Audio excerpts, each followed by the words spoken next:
Hey, this is Taylor, here to help you out with using the task pane to format your Gantt chart or timeline using the Office Timeline Plus add-in.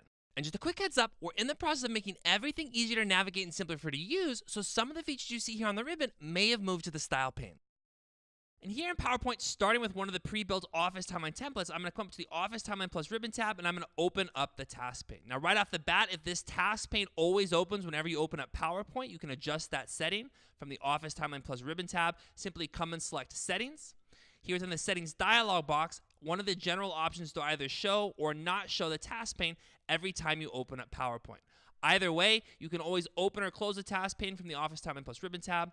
Click it a second time to close it, click it one time to open it back up again. And what the task pane allows you to do is select and format anything within your graphic. For example, if I come and select one of my tasks, notice the task pane opens up to all of the task formatting options, but specifically it filters to the task shape options. And if I come and select a task title, it'll do the same thing.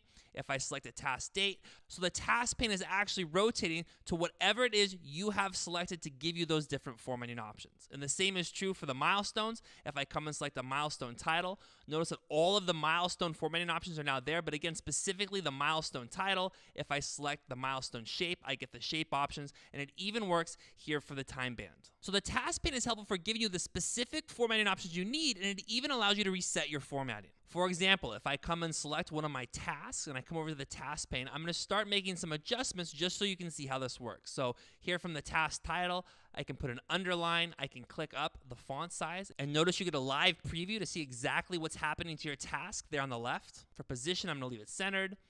Task date, I'll scroll down. You have the same options. Maybe I'll make it underline, maybe I'll make it bold, maybe I'll click up the font size. Again, you're getting the exact view there on the left. For date format, if I open this up, this again will only change the date formatting for the task that I have selected. So if I go to a longer date, you can see that longer date is automatically added to my task. I'll scroll down even further. Maybe I want my size to be thick with a wide margin, all right? And maybe this shouldn't be a rounded rectangle.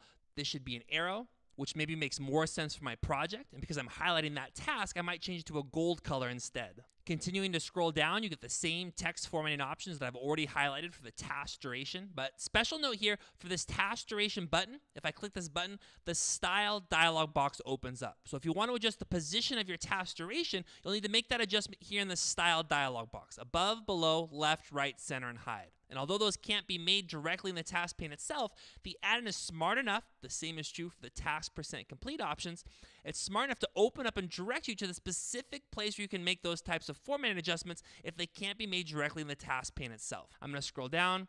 You still have the connector options down below. Again, this will only change the connectors. I'll change them to thick, and I'll change the color to gold. Those will only change the connectors for the tasks that I have selected. At the bottom of the task pane, you also have a reset item style button, which will reset all of the manual formatting adjustments you've made to whatever you have selected. I'm not going to select it now. Instead, I'm going to close out of the task pane. And as a best practice, after making any formatting adjustments to your graphic, is to always come up to the Office Timeline Plus ribbon tab and make sure you click Accept to make sure that all of those formatting adjustments are saved to your graphic.